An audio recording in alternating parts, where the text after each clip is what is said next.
¿Por qué Blockbuster no creó Netflix? ¿Por qué el Hotel Hilton no creó Airbnb? ¿Qué es lo que ha pasado con estas empresas gigantes que no han conseguido estar en la innovación disruptiva que les proseguía? Pues bien, en 1997, el profesor Clayton M. Christen, que era un profesor de Harvard, hombre de negocios, etc., sacó un libro que nos dio mucha luz sobre la innovación, que se llama The Innovator's Dilemma. Y aunque el libro ya tiene unos años y han salido otros libros sobre innovación, hay un modelo mental muy concreto que quiero que entiendas de ese libro que nos va a dar muchísima luz sobre lo que pasa con las diferentes innovaciones. Según Clayton dice que hay dos tipos de innovaciones. Están la innovación sustentadora y la innovación disruptiva, ¿vale? Lo va a estar haciendo aquí clarísimamente. Esta distinción nos va a permitir explicar por qué estas cosas suceden y tendrás más claridad a la hora de innovar. Vamos a empezar con la innovación sustentadora. La innovación sustentadora básicamente es la que se encarga de hacer que haya un mejor desempeño de todas las partes de la cadena de valor, incluso el producto en sí que están lanzando al mercado, con la finalidad de aportarles más valor a los clientes o reducir los costes para aportarles ese mismo valor. ¿Qué es lo que pasa? La mayoría de empresas establecidas están viendo todo el rato cómo poder mejorar esa cadena de valor de Porter, cómo hacer que llegue más valor a sus clientes. Al final, ya lo dice la propia palabra, innovación sustentadora.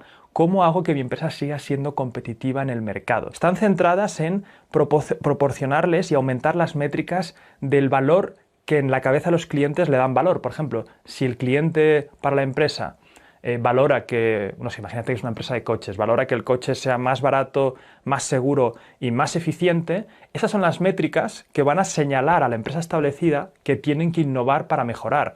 Pues vamos a meter muchísimo dinero en seguridad, en testear los coches cómo se estrellan, vamos a meter más dinero en la cadena de producción, que podamos hacerlos más baratos, que podamos reducir costes, etc. Como tienen ya un mercado, ese mercado les da las señales de lo que deberían valorar la empresa.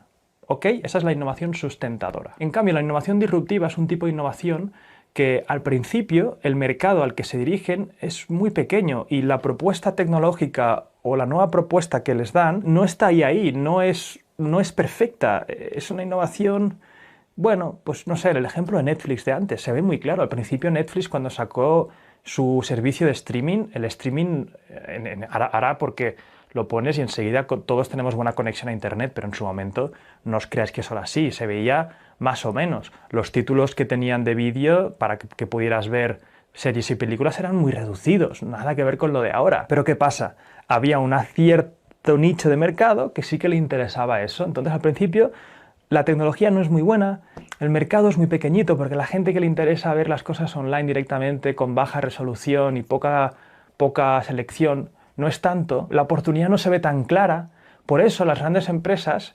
descuidan ese tipo de nichos, porque ellos lo que están valorando es cómo aportar más valor a su cliente actual, a su masa de clientes, que ahora mismo no podrían ni proponerles una propuesta tan mediocre, ¿vale?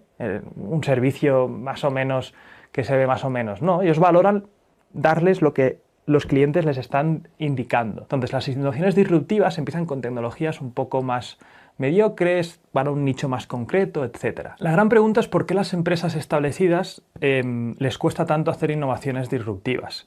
Pues bien, imagínate una empresa establecida ya con un mercado. Sus fundadores y el director ejecutivo tienen muchas ideas nuevas, ¿no? Diferentes ideas que les van pasando. Y ellos lo que hacen antes de implementar esa idea es hacen un análisis de mercado, razonan bien cuál de ellas van a valorar más los clientes y acaban escogiendo la idea que más valoran los clientes, que más mercado tiene, etc. No la cosa más disruptiva que tiene un nicho que aún ni se ha probado, porque piensa que una empresa tiene unos costes fijos, unos accionistas quizá, unos socios que no pueden asumir esas pérdidas, y si la empresa encima está en bolsa, cada quarter, que es donde las empresas de bolsa tienen que anunciar cómo han ido los resultados, no podrían permitirse. O sea, siempre tienes que ir a por más y crecer más. Por lo tanto, de todas las ideas que se le ocurren a estos fundadores, escogen la que más se adapta a ese mercado. En cambio, una innovación disruptiva no tiene aún un mercado. Ha encontrado un pequeño mercado a través de iteraciones, va iterando con la tecnología, con lo que han creado, hasta que encuentran un pequeño mercado de early adopters, de gente que está interesada en lo que están haciendo. Este tipo de disrupciones les permite volar muy bajo, o sea, volar bajo el radar, que no les estén viendo, porque la empresa grande no va a entrar a competir por un mercado tan minúsculo. Por lo menos no ahora. Es como, bueno, dale caña, ¿sabes? Haz lo que quieras. Son 4 gatos los que están ahí. Pero ¿qué es lo que pasa? Si ese mercado realmente prueba de que puede ser grande, porque a veces no, o sea, también esto lleva mucho riesgo. A veces es un mercado pequeño y siempre se queda pequeño porque no han sabido cruzar el abismo, que ya veremos luego esa teoría. Entonces, ¿qué es lo que pasa? Este tipo de empresas vuelan bajo el radar porque para las empresas grandes no les es rentable meterse a por esos nichos. Pero ¿qué pasa? La innovación disruptiva, si sí consigue a través de este pequeño mercado mejorar su tecnología y entender cómo llevarlo a las masas, una vez se hace grande, la empresa establecida le cuesta muchísimo competir contra esta innovación disruptiva, esta empresa con la innovación disruptiva, porque su estructura de empresa no está preparada para hacerlo. La otra, en cambio, desde el principio ha estado iterando con un mercado pequeñito, mejorando su tecnología y creando una estructura alrededor de la entrega de su propuesta de valor acorde a la tecnología actual, creando una ventaja competitiva, procesos, sistemas, historias alrededor de la eficiencia en esa nueva tecnología. Por lo tanto, la otra empresa tiene un arrastre de procesos y sistemas incluso de cultura de las personas, que le va a costar mucho cambiar de la noche a la mañana. Esto va a ser muy difícil. Por ejemplo, los bancos online, ¿por qué están teniendo ventajas competitivas contra los bancos tradicionales? Porque un banco tradicional tiene un montón de cajeros, de oficinas por todo el país, tiene una mochila que está arrastrando. En cambio, un banco online no lo tiene todo eso, puede ir directamente y empezar a ofrecer servicios a través de Internet sin los costes fijos de todas las oficinas. Este tipo de innovaciones disruptivas al final van a por un pequeño segmento. La banca online, por ejemplo, al principio eran pocas personas y cada vez se va normalizando más gente lo va usando hasta que ya competir contra eso va a ser difícil. Es muy curioso porque las prácticas de management de este tipo de empresas establecidas, que precisamente fueron las que les hicieron llegar a donde están, son las mismas que les dificultan luego competir en el nuevo mercado donde la innovación disruptiva ha entrado. Y aquí vamos a hablar del siguiente concepto que estarás viendo por aquí, que se llama red de valor. ¿Qué es lo que sucede? Las empresas, la mayoría de empresas que son eficientes, que están establecidas, que tienen estructuras, la mayoría han entendido este concepto de la inercia, ¿vale? Del volante de inercia, y han creado toda una estructura que se llama la red de valor. La red de valor lo que nos dice es cómo están estructuradas las empresas con diferentes elementos para conseguir lo que quieren, que en el fondo lo que quiere una empresa establecida ya es maximizar los beneficios que está extrayendo a través de entregar y capturar valor con los clientes actuales que tiene. Toda la red de valor está diseñada para crear valor para estos clientes y capturar valor de ellos. Este, por ejemplo, sería un ejemplo de una red de valor. Fijaros que al final pues tienen un tipo de estructura, unas capacidades concretas, una cultura, o sea, una forma en la que los trabajadores se hablan con otros trabajadores, piensan sobre el mundo, etc. Tienen un tipo de operaciones, un tipo de alianzas, un tipo de liderazgo, de management. Y todo eso está diseñado para conseguir lo que valora la empresa, que al final es satisfacer a sus clientes actuales para poder capturar más valor o reducir los costes. En el fondo, innovar para este tipo de empresas no es ir en contra de todo lo que han hecho, sino es mejorar la red de valor, hacerla más eficiente, pues hacer un mejor producto o servicio, pero dentro de la red de valor, un mejor producto o servicio para tu cliente actual. ¿Y cómo lo hacen? Viendo las decisiones pasadas que han ido tomando y qué es lo que valora el cliente. Le preguntan, oye, ¿qué valoras? ¿Cómo lo haces? ¿Qué valoras? ¿Qué más quieres? Van a satisfacer a sus clientes. Por lo tanto, la inversión de I+D, tanto de dinero como de trabajo humano, va a mejorar esta red de valor. Y para estas empresas es muy difícil justificar una inversión muy grande hacia cosas totalmente nuevas, porque es como en ese flywheel, en esa inercia, sería como frenarlo de golpe. O sea, no es lo normal. Y es lo que deberían hacer. O sea, la innovación sustentadora no es mala. No estamos diciendo que las empresas deberían hacer todas disrupciones. Es la forma en la que tienen para mantenerse en el mercado. El problema es que cuando aparece una innovación disruptiva, acaban por, si sale bien, matar a la empresa establecida. Hace tiempo vi una conferencia de Guy Kawasaki y te pone un ejemplo muy interesante que nos va a poder describir esto más, ¿no? Estos dos tipos de innovación. Te dice que en el 1900 aproximadamente habían empresas que básicamente se dedicaban a extraer hielo de los lagos en invierno para luego poder ofrecerlo a las personas para poder enfriar pues, sus bebidas, etcétera, ¿no? Pensad que en esa época no habían ni congeladores ni nada de eso. En el 1900 habían ciertos negocios que cuando llegaba invierno ellos vivían cerca de los lagos y estarás viendo aquí imágenes, ¿no? Cómo cortaban los cubitos del lago para irlos extrayendo. Es como hacer minería, pero de hielos, ¿no? Y los sacas y los vas poniendo, pues los guardan y los van entregando a las personas que lo quieren. Entonces, eso te dice que es el hielo 1.0, ¿no?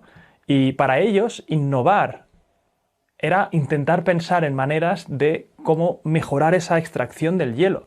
Sierras más afiladas, caballos más fuertes, mejores sistemas para conservar el hielo, etc. Y hubieron muchas innovaciones ahí. Hasta que 30 años después aparece el hielo 2.0. En el hielo 2.0 básicamente descubrieron una forma de crear una fábrica que lo que hacían era congelar el agua y sacar hielos constantemente, y a través de los hombres que entregaban el hielo podían distribuirlo a todas las personas. Una innovación brutal, un salto de curva. O sea, básicamente ya no hacía falta estar cerca de los lagos, ya no hacía falta esperarse invierno. Lo que tenían que hacer era, oye, tenías una fábrica constantemente, entonces tenían que innovar. Para ellos, ¿qué fue innovar? ¿No? Pues ya tenemos la fábrica, pero ¿cómo innovamos en nuestra red de valor? Pues vamos a mejorar los tiempos de entrega con los hombres del hielo, vamos a ser más eficientes a la hora de crear hielo por minuto, etcétera, ¿no? O sea, sigues innovando dentro de la empresa y de la red de valor, y eso es la innovación sustentadora. La innovación disruptiva ha sido crear la fábrica de hielo. Y luego pasaron 30 años y acabó saliendo el congelador, ¿no? Y el congelador es la innovación disruptiva, el hielo 3.0. Y aquí te das cuenta de que es muy curioso porque en ningún momento ni una empresa, la que primero sacaba hielo del lago, ninguna de estas empresas saltó a la siguiente. Y es porque estaban concentrados en su red de valor. Ese era su negocio.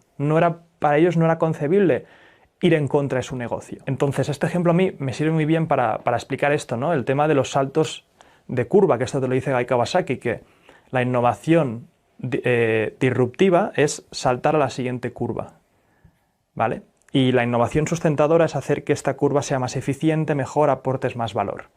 Lo que sí que quiero que entiendas son dos cosas. Una, la innovación sustentadora no es mala. O sea, una empresa debería, si quiere mantenerse en el mercado, crear sistemas para innovar de manera sustentadora.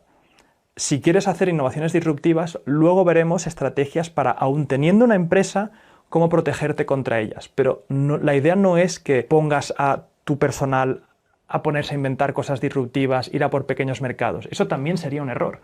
Una empresa tiene que tener el flywheel correcto, ¿vale? Tiene que estar haciendo cosas que innoven de manera sustentadora su propia empresa. Pero estos saltos de curva suelen hacerlo nuevos competidores porque no tienen toda la mochila de la antigua. Otra cosa que también quiero que veas con este ejemplo es que no todo se puede disruptear, ¿vale?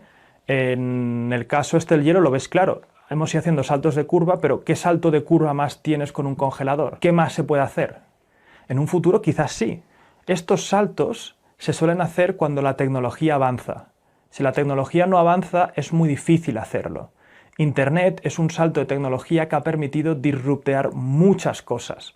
Quizá, por ejemplo, el tema del blockchain en un futuro, bueno, ya se está viendo, estamos disrupteando muchos sectores. Quizá irá disrupteando muchas más cosas. Al principio fue el dinero, pero ya están haciendo finanzas descentralizadas, NFTs, juegos con blockchain, mil movidas. Ese tipo de tecnología permite disruptear muchos campos. Entonces, no todo es disrupteable, tiene que venir una tecnología nueva que nos haga imaginarnos estos saltos. Y no te preocupes que si tienes una empresa y quieres protegerte contra la disrupción, la idea no es voy a empezarme a disruptear, luego veremos cómo hacerlo, ¿vale? Venga, continuemos.